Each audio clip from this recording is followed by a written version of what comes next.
5 ಮದುವೆಯಾದ ಮುದುಕ ಬಡ ಹುಡುಗಿಗೂ ಮೋಸ ಮಾಡಿದ. ಇವನ ಹೆಸರು ಜಯದೇವ್. ಇವನಿಗೆ 50 ವರ್ಷ ದಾಟಿರುತ್ತದೆ. ತನ್ನ ಕೆಲಸದಿಂದ ರಿಟೈರ್ ಆದ ಮೇಲೆ ಬಂದ ಪೆನ್ಷನ್ ಹಣದಿಂದ ಒಂದು ಬಿಸ್ನೆಸ್ ಅನ್ನು ನಡೆಸುತ್ತಿರುತ್ತಾನೆ.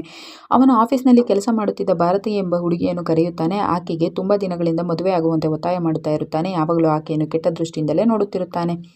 ಆಗ ಭಾರತಿ, ನನಗೆ ನನ್ನ ತಾಯಿಯ ಮೇಲೆ ಜವಾಬ್ದಾರಿ ಇದೆ, ಅದಕ್ಕೆ ನನಗೆ ಸ್ವಲ್ಪ ಸಮಯ ಬೇಕು ಎಂದು ಹೇಳುತ್ತಾಳೆ. ಅವಳು ಹೋದ ಮೇಲೆ ನೇಹ ಎನ್ನುವ ಲೇಡಿಯನ್ನು ಕರೆಸುತ್ತಾನೆ. ಅವಳ ಕೈಗಳನ್ನು ಜಯದೇವ್ ಮುಟ್ಟುತ್ತಾ ಕೆಟ್ಟ ದೃಷ್ಟಿಯಿಂದ ಆಸೆ ಪಡುತ್ತಾನೆ.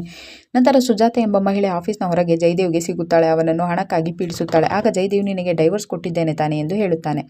ಆಗ ಸುಜಾತ, ನನಗೆ ಡೈವರ್ಸ್ ಕೊಟ್ಟರೆ ಸಾಲದು, ನಿನ್ನ ಪೆನ್ಷನ್ ಹಣದಲ್ಲಿ ಕೂಡ ನನಗೆ ಹಣ ಬರಬೇಕು, ಇಲ್ಲದಿದ್ದರೆ ನಿನ್ನ ಮರ್ಯಾದೆ ಕಳೆಯುತ್ತೇನೆ ಎಂದು ಹೇಳಿ ಅವನಿಗೆ ಬೆದರಿಕೆ ಹಾಕಿ ಹೋಗುತ್ತಾಳೆ. ನಂತರ ಭಾರತಿ ತನ್ನ ಮನೆಯಲ್ಲಿ ತನ್ನ ತಾಯಿಗೆ ಈ ಮದುವೆಗೆ ಒಪ್ಪಿಸುತ್ತಾಳೆ. ಏಕೆಂದರೆ ಇದರಿಂದ ನಮ್ಮ ಮನೆಯ ಸಮಸ್ಯೆಗಳು ಪರಿಹಾರ ಆಗುತ್ತವೆ, ಜೊತೆಗೆ ಜಯದೇವ್ ಕೂಡ ನನ್ನನ್ನು ಇಷ್ಟಪಡುತ್ತಾರೆ, ನಾವು ವರದಕ್ಷಿಣೆ ಕೂಡ ಕೊಡುವುದು ಬೇಕಾಗಿಲ್ಲ ಎಂದು ಹೇಳುತ್ತಾಳೆ. ನಂತರ ಸ್ವಲ್ಪ ದಿನದಲ್ಲೇ ಜಯದೇವ್ ಹಾಗೂ ಭಾರತಿ ಮದುವೆಯಾಗಿ ಅವನು ತನ್ನ ಮನೆಗೆ ಕರೆದುಕೊಂಡು ಹೋಗುತ್ತಾನೆ. ಆದರೆ ಅಲ್ಲಿ ಅವರನ್ನು ವೆಲ್ಕಮ್ ಮಾಡಿಕೊಳ್ಳಲು ಕೂಡ ಯಾರೂ ಇರುವುದಿಲ್ಲ. ಅದೇ ಸಮಯಕ್ಕೆ ಬಂದ ಪಕ್ಕದ ಮನೆಯ ಕವಿತಾ ಇವರಿಬ್ಬರಿಗೂ ವಿಶ್ ಮಾಡಿ ಹೋಗುತ್ತಾಳೆ.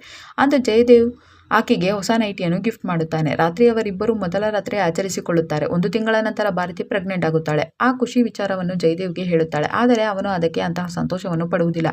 ಇದೊಂದು ಸಣ್ಣ ವಿಷಯ ಎಂದು ಹೇಳಿ ಹೋಗುತ್ತಾನೆ. ಇದರಿಂದ ಭಾರತಿಗೆ ಬೇಜಾರಾಗುತ್ತದೆ.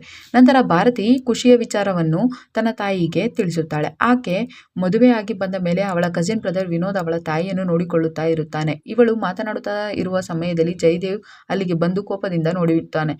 ನೀನು ಆ ಟ್ಯಾಕ್ಸಿವಾಲನ ಜೊತೆ ಮಾತನಾಡುವುದು ನನಗೆ ಇಷ್ಟವಿಲ್ಲ ಎಂದು ಬೈಯುತ್ತಾನೆ. ಮತ್ತೊಬ್ಬ ಹೆಂಗಸು ಜಯದೇವ್ಗೆ ಕರೆ ಮಾಡಿ ಹಣಕ್ಕಾಗಿ ಪೀಡಿಸುತ್ತಾ ಇರುತ್ತಾಳೆ. ಅದೇ ಸಮಯಕ್ಕೆ ಅವನ ಬಿಸ್ನೆಸ್ ಪಾರ್ಟ್ನರ್ ದಿನೇಶ್ ಬಂದು, ನಮ್ಮ ಬಿಸ್ನೆಸ್ ಅಕೌಂಟಿಂದ ನೀನು 2 ಲಕ್ಷ ಯಾಕೆ ತೆಗೆದುಕೊಂಡಿದ್ದೀಯಾ ಎಂದು ಕೇಳುತ್ತಾನೆ. ಆಗ ಜಯದೇವ್, ಸ್ವಲ್ಪ ಎಮರ್ಜೆನ್ಸಿ ಇತ್ತು, ನಾನು ಮುಂದಿನ ವಾರ ವಾಪಸ್ಸು ಕೊಡುತ್ತೇನೆ ಎಂದು ಅವನಿಗೆ ಸಮಾಧಾನ ಮಾಡುತ್ತಾನೆ. ಮರುದಿನ ಸುಜಾತ ಡೈರೆಕ್ಟ್ ಭಾರತೀಯ ಮನೆಗೆ ಬಂದು ಆಕೆಯನ್ನು ಭೇಟಿ ಮಾಡುತ್ತಾಳೆ. ನಾನು ನಿನಗೆ ಜಯದೇವ್ ಬಗ್ಗೆ ಸ್ವಲ್ಪ ವಿಷಯ ತಿಳಿಸಬೇಕಿತ್ತು. ನಿನಗೆ ಗೊತ್ತಾ, ನೀನು ಜಯದೇವ್ನ 5ನೇ ಪತ್ನಿ ಎಂದು ಹೇಳುತ್ತಾಳೆ. ಅದನ್ನು ಕೇಳಿ ಭಾರತಿ ಶಾಕ್ ಆಗುತ್ತಾಳೆ. ಆಗ ಸುಜಾತ, ನಾನು ಜಯದೇವ್ನ 4ನೇ ಪತ್ನಿ, ನನಗೂ ಕೂಡ ಗೊತ್ತಿರಲಿಲ್ಲ. ಇವನನ್ನು ನಂಬಿ ಮದುವೆಯಾಗಿದ್ದೆ. ಇವನೊಬ್ಬ ಕಾಮುಕ. ಇವನು ಹುಡುಗಿಯರನ್ನು ಪಟಾಯಿಸಿಕೊಂಡು ಒಳ್ಳೆ ರೀತಿ ಮಾತನಾಡಿ ಎಲ್ಲರನ್ನು ಮದುವೆಗೆ ಒಪ್ಪಿಸುತ್ತಾನೆ. ನಂತರ ಮದುವೆಯಾಗಿ 3-4 ವರ್ಷ ಮಜಾ ಮಾಡುತ್ತಾನೆ. ನಂತರ ಅವರಿಗೆ ಡೈವರ್ಸ್ ಕೊಟ್ಟು ಹೊಸ ಮದುವೆ ಆಗುತ್ತಾನೆ ಎಂದು ಹೇಳುತ್ತಾಳೆ. ಆಗ ಭಾರತಿ, ನಿನ್ನನ್ನು ಹೇಗೆ ನಂಬುವುದು ಎಂದು ಕೇಳುತ್ತಾಳೆ. ಆಗ ಸುಜಾತ, ಹಾಗಾದರೆ ನೀನೇ ಅದನ್ನು ಕಂಡು ಹಿಡಿದುಕೋ, ನಾನಿನ್ನು ಬರುತ್ತೇನೆ ಎಂದು ಹೇಳಿ ಹೊರಟು ಹೋಗುತ್ತಾಳೆ. ನಂತರ ಜಯದೇವ್ ಬಂದಾಗ ಭಾರತಿ, ನೀವು ನನ್ನ ಹತ್ರ ಈ ವಿಷಯ ಏನಕ್ಕೆ ಮುಚ್ಚಿಟ್ಟಿದ್ರಿ ಎಂದು ದೊಡ್ಡ ಸುಳ್ಳು ಎಂದು ಕೇಳುತ್ತಾಳೆ. ಆಗ ಜಯದೇವ್, ನೀನು ನನ್ನ ಹಳೆಯ ಕಥೆಯನ್ನು ಒಪ್ಪಿಕೊಳ್ಳದಿದ್ದರೆ ಈ ಮನೆ ಬಿಟ್ಟು ಹೋಗು ಎಂದು ಕೋಪದಿಂದ ಹೇಳುತ್ತಾನೆ. ಮರುದಿನ ವಿನೋದ್ ಅವಳ ತಾಯಿ ಕೊಟ್ಟಿದ್ದ ಸ್ವೀಟ್ ಅನ್ನು ತೆಗೆದುಕೊಂಡು ಜಯದೇವ್ನ ಮನೆಗೆ ಬರುತ್ತಾನೆ. ನಾನು ಭಾರತಿಗೆ ಈ ಸ್ವೀಟ್ ಅನ್ನು ಕೊಡಬೇಕು ಎಂದು ಹೇಳುತ್ತಾನೆ. ಆಗ ಜಯದೇವ್, ಆಕೆ ಮನೆಯಲ್ಲಿಲ್ಲ, ನೀನೇನು ಹೋಗಬಹುದು ಎಂದು ಅವನನ್ನು ಕಳಿಸಿಬಿಡುತ್ತಾನೆ. ನಂತರ ಅಲ್ಲಿಗೆ ಬಂದ ಭಾರತಿ, ವಿನೋದ್ನನ್ನು ಏಕೆ ಹಾಗೆ ಕಳಿಸಿದಿರಿ ಎಂದು ಕೇಳುತ್ತಾಳೆ. ಆಗ ಜಯದೇವ್ ಅವನಿಗೆ ಅರ್ಜೆಂಟ್ ಕೆಲಸವಿತ್ತು ಎಂದು ಸುಳ್ಳು ಹೇಳುತ್ತಾನೆ. ಮತ್ತೆ ಮರುದಿನ ಸುಜಾತ ಭಾರತಿಗೆ ಕರೆ ಮಾಡುತ್ತಾಳೆ. ನೀನು ಮನಸ್ಸು ಮಾಡಿದರೆ ನೀನು ಹಾಗೂ ನಾನು ಜಯದೇವ್ನಿಂದ ಬೇಕಾದಷ್ಟು ಹಣ ಪೀಕಿಸಬಹುದು, ನಾವು ಅವನ ಜೊತೆ ಬಾಳಲೇಬೇಕಿಲ್ಲ, ನಾವು ಐಷಾರಾಮಿ ಜೀವನ ಮಾಡಬಹುದು ಎಂದು ಹೇಳುತ್ತಾಳೆ. ಆದರೆ ಭಾರತಿ ಅದಕ್ಕೆ ಒಪ್ಪುವುದಿಲ್ಲ. ನಾನು ಅವರನ್ನು ಚೆನ್ನಾಗಿ ನೋಡಿಕೊಳ್ಳುತ್ತಿದ್ದಾರೆ, ನಾನು ನಿಮಗೆ ಸಾಥ್ ಕೊಡುವುದಿಲ್ಲ ಎಂದು ಹೇಳಿಬಿಡುತ್ತಾಳೆ. ಆಗ ಸುಜಾತ, ನೀನು ಮುಂದಕ್ಕೆ ದೊಡ್ಡ ಪಶ್ಚಾತ್ತಾಪ ಪಡುತ್ತೀಯಾ ಎಂದು ಹೇಳುತ್ತಾಳೆ. ಮರುದಿನ ಭಾರತಿ ವಿನೋದ್ನ ಜೊತೆ ಕಾರಿನಲ್ಲಿ ಹೋಗುತ್ತಿರುವುದನ್ನು ಜಯದೇವ್ ನೋಡಿಬಿಡುತ್ತಾನೆ. ನಂತರ ಭಾರತಿ ಮನೆಗೆ ಬಂದ ಮೇಲೆ ಜಯದೇವ್, ನಿನ್ನ ಹೊಟ್ಟೆಯಲ್ಲಿ ಇರುವ ಮಗು ನನ್ನದಲ್ಲ, ಅದು ವಿನೋದ್ದೇ ಆಗಿರಬೇಕು, ನೀನು ಅದಕ್ಕೆ ಅವನ ಜೊತೆ ಸುತ್ತಾಡುತ್ತೀಯ ಎಂದು ಹೇಳಿ ಆಕೆಯನ್ನು ಮನೆಯಿಂದ ಆಚೆಗೆ ತಳ್ಳಿಬಿಡುತ್ತಾನೆ. ಇದರಿಂದ ಭಾರತಿಗೆ ಬಹಳ ದುಃಖವಾಗುತ್ತದೆ. ಮತ್ತೆ ಮರುದಿನ ಆಫೀಸ್ನಲ್ಲಿ ಜಯದೇವ್ ನೇಹಾಳ ಫೋಟೋವನ್ನು ನೋಡಲು ಶುರು ಮಾಡುತ್ತಾನೆ. ಅದೇ ಸಮಯಕ್ಕೆ ಅಪರಿಚಿತ ಮಹಿಳೆ ಕರೆ ಮಾಡಿ ಮತ್ತೆ ಹಣಕ್ಕಾಗಿ ಪೀಡಿಸುತ್ತಾ ಇರುತ್ತಾಳೆ. ಆಗ ಅಲ್ಲಿಗೆ ಬಂದ ದಿನೇಶ್ ಮತ್ತೆ ಬಿಸ್ನೆಸ್ ಅಕೌಂಟ್ನಿಂದ 3 ಲಕ್ಷ ತೆಗೆದಿದೆಯೇ ಎಂದು ಜಯದೇವ್ ಜೊತೆ ಗಲಾಟೆ ಮಾಡುತ್ತಾನೆ. ಆಗ ಜಯದೇವ್ ಉಲ್ಟಾ ಮಾತಾಡುತ್ತಾನೆ. ಅದಕ್ಕೆ ಇನ್ನು ಮುಂದೆ ಈ ಪಾರ್ಟ್ನರ್ಶಿಪ್ ಮುಂದುವರಿಸುವುದು ಬೇಡ, ನನ್ನ ಹಣವನ್ನು ನನಗೆ ವಾಪಸ್ ಕೊಟ್ಟು ಬಿಡು, ಕೊಡದಿದ್ದರೆ ನಿನ್ನನ್ನು ಕೊಲ್ಲುತ್ತೇನೆ ಎಂದು ದಿನೇಶ್ ಗಲಾಟೆ ಮಾಡಿಕೊಂಡು ಹೆದರಿಸಿ ಅಲ್ಲಿಂದ ಹೊರಡುತ್ತಾನೆ. ನಂತರ ಭಾರತಿ ತನ್ನ ತಾಯಿಗೆ ಎಲ್ಲವನ್ನು ಹೇಳಿಕೊಂಡು ಕಣ್ಣೀರು ಹಾಕುತ್ತಾಳೆ. ಆಗ ಅಲ್ಲೇ ಇದ್ದ ವಿನೋದ್, ನನ್ನಿಂದ ನಿನ್ನ ಜೀವನ ಹಾಳಾಗುವುದು ಬೇಡ, ನಾನೇ ಮಾತನಾಡುತ್ತೇನೆ ಎಂದು ಅಲ್ಲಿಂದ ಹೊರಡುತ್ತಾನೆ. ನಂತರ ವಿನೋದ್ ಜಯದೇವ್ ಕೈಕಾಲು ಹಿಡಿದು ಭಾರತಿಗೆ ಮೋಸ ಮಾಡಬೇಡಿ ಎಂದು ಬೇಡಿಕೊಳ್ಳುತ್ತಾನೆ. ಆದರೂ ಜಯದೇವ್, ನಿನ್ನ ಮಗುವನ್ನು ನಾವು ಒಪ್ಪಿಕೊಳ್ಳಲು ಸಾಧ್ಯವಿಲ್ಲ ಎಂದು ಕುತ್ತಿಗೆ ಪಟ್ಟಿ ಹಿಡಿದು ಬೈಯುತ್ತಾನೆ. ಆಗ ವಿನೋದ್, ನೀನು ಅವರನ್ನು ಒಪ್ಪಿಕೊಳ್ಳದಿದ್ದರೆ ನಾನು ನಿನ್ನನ್ನು ಬಿಡುವುದಿಲ್ಲ ಎಂದು ಬೆದರಿಸಿ ಅಲ್ಲಿಂದ ಹೋಗುತ್ತಾನೆ.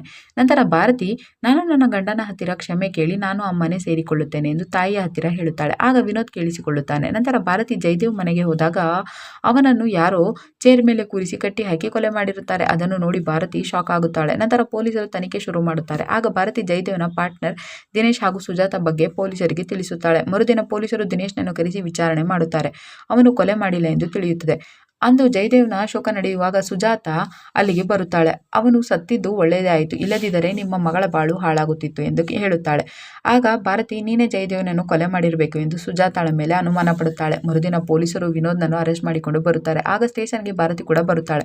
ಆಗ ಆಕೆ ವಿನೋದ್ ಕೊಲೆ ಮಾಡಿರಬೇಕೆಂದು ತನ್ನ ಎಡಗೈಯಿಂದ ಅವನ ಕಪಾಳಕ್ಕೆ ಬಾರಿಸುತ್ತಾಳೆ. ಆಗ ಪೊಲೀಸರು ಒಂದು ಕೊಲೆಯಾದ ದಿನ CCTV ಕ್ಯಾಮೆರಾದಲ್ಲಿ ವಿನೋದ್ ಕಾರಿನಲ್ಲಿ ಕೊಲೆಗಾರನ ಜೊತೆ ಓಡಿ ಹೋಗಿದ್ದಾನೆ, ಅದು ನಮಗೆ ಸಿಕ್ಕಿದೆ ಎಂದು ಹೇಳುತ್ತಾನೆ. ಜೊತೆಗೆ ಕೊಲೆ ಮಾಡಿರುವ ಕೊಲೆಗಾರ ತನ್ನ ಎಡಗೈ ಬಳಸಿದ್ದಾನೆ ಎಂದು ಹೇಳುತ್ತಾನೆ. ಜೊತೆಗೆ ನಾನು ಕೊಲೆಯಾದ ದಿನ ನಿಮ್ಮ ಎಡಗೈನಲ್ಲಿ ಗಾಯವಾಗಿದ್ದುದನ್ನು ನಾನು ನೋಡಿದ್ದೇನೆ ಎಂದು ಭಾರತಿಗೆ ಹೇಳುತ್ತಾನೆ. ನೀನು ನಿನ್ನ ಎಡಗೈಯನ್ನು ಬಳಸುತ್ತೀಯ, ಅದು ರೆಕಾರ್ಡ್ ಆಗಿರುವ CCTVಯಲ್ಲಿ ನೀನು ಕೂಡ ಕಾಣಿಸಿದ್ದೀಯ. ಈಗ ನೀನು ಕೂಡ ಸತ್ಯ ಹೇಳು ಎಂದು ಕೇಳುತ್ತಾರೆ. ಆಗ ಭಾರತಿ ನಡೆದುದನ್ನು ವಿವರಿಸಲು ಶುರು ಮಾಡುತ್ತಾಳೆ. ಅಂದು ಬೆಳಗ್ಗೆ ಭಾರತಿ ಜಯದೇವ್ನ ಮನೆಗೆ ಬಂದು ನನ್ನನ್ನು ವಾಪಸ್ ಮನೆಗೆ ಸೇರಿಸಿಕೊಳ್ಳಿ ಎಂದು ಬೇಡಿಕೊಳ್ಳುತ್ತಾಳೆ.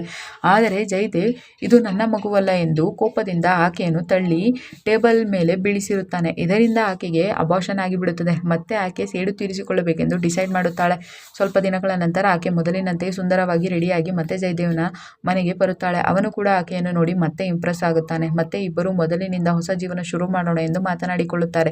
ಹೊಸ ರೀತಿ ಪ್ರೀತಿ ಮಾಡೋಣ ಎಂದು ಅವನನ್ನು ಸ್ಟೋರ್ ರೂಮ್ಗೆ ಕರೆದುಕೊಂಡು ಹೋಗಿ ಚೇರ್ ಮೇಲೆ ಕೂರಿಸಿಕೊಳ್ಳುತ್ತಾಳೆ. ಅವನ ಕಣ್ಣುಗಳನ್ನು ಮುಚ್ಚಿಸಿ ಕೈಗಳನ್ನು ಕಟ್ಟಿಹಾಕಿ ಬಾಯಿಗೆ ಬಟ್ಟೆ ಕಟ್ಟಿ ಅವನ ಮುಂದೆ ಚಾಕು ಹಿಡಿದು ನಿಲ್ಲುತ್ತಾಳೆ. ಆಗ ಅವನ ಕಣ್ಣು ಬಿಟ್ಟು ನೋಡಿ ಏನು ಇದು ಎಂದು ಕೇಳುತ್ತಾನೆ. ಆಗ ಭಾರತಿ ನೀನು ನನ್ನ ಮಗುವನ್ನು ಕೊಂದಿದ್ದೆ, ಈಗ ನೀನು ಸಾಯಿ ಎಂದು ಅವಳ ಎಡಗೈಯಿಂದ ಅವನ ಕುತ್ತಿಗೆಯನ್ನು ಕುಯ್ದಿರುತ್ತಾಳೆ. ಆಗ ಜಯದೇವ್ ಅಲ್ಲೇ ಸತ್ತು ಹೋಗುತ್ತಾನೆ. ಇದೆಲ್ಲವನ್ನು ಭಾರತಿ ಪೊಲೀಸರ ಮುಂದೆ ಒಪ್ಪಿಕೊಳ್ಳುತ್ತಾಳೆ. ನಂತರ ಆಕೆಗೆ ಶಿಕ್ಷೆ ಆಗುತ್ತದೆ. ಕಥೆ ಇಲ್ಲಿಗೆ ಮುಗಿಯುತ್ತದೆ. ಈ ವಿಡಿಯೋವನ್ನು ಪೂರ್ತಿ ನೋಡಲು ದಂಗಲ್ TV ಚಾನೆಲ್ನಲ್ಲಿ 5 BB ಎಂದು ಹುಡುಕಿ ನೋಡಬಹುದು.